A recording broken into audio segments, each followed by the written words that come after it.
Hey guys, welcome to our O-scale train layout. This will be a quick tour of the layout in its current state. First, we're going to start off with Horseshoe Curve. Our layout is based on Altoona, Pennsylvania. The track plan is a modern version of Horseshoe Curve where the second line is missing instead of the traditional 4-track main line. This section of the layout is also at grade just like the real thing. We're averaging about a 2% grade over this section of the layout. Pretty much our entire first loop is at grade, averaging over a 2.5% grade, and has over 14 inches of change in elevation from top to bottom. This makes it pretty hard for trains to run on the grade.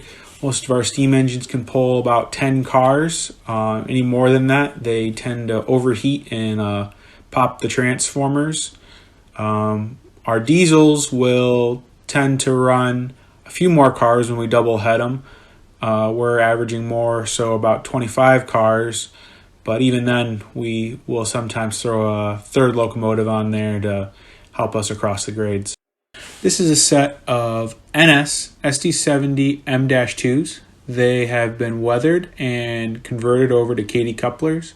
We decided with this layout we wanted to try to be as scale as possible and have been slowly converting our engines and rolling stock over to Kadees. So now we're on the other side of Horseshoe Curve. On this side of the layout, we wanted to break things up a little bit more and show some elevation.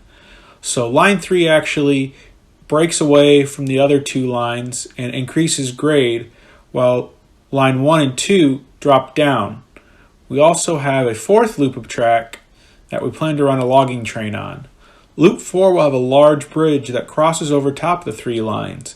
This creates a lot of density and feels a little toy train-like. So we're still debating whether or not we want to get rid of Loop 4 and open this area up more.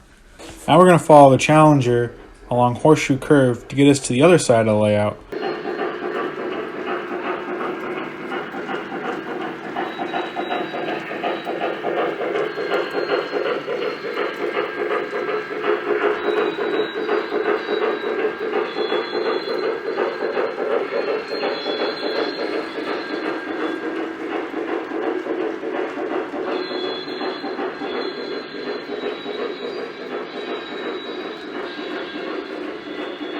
This is a project that I've been working on. This is a Boeing 737-800 fuselage that I modeled and 3D printed.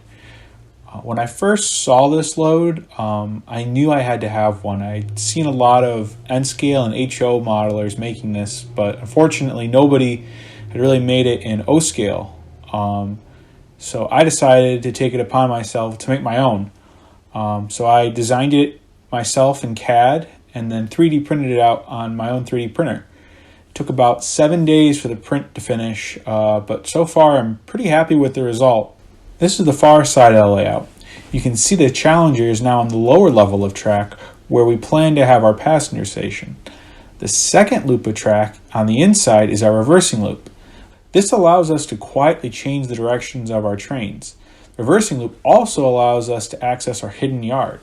The yard will be about 24 feet long and have 6 staging tracks to store our rolling stock. We decided to have a hidden yard instead of an above-ground yard so that we could dedicate more space to a town above. That's kind of a quick overview of our layout and what's going on.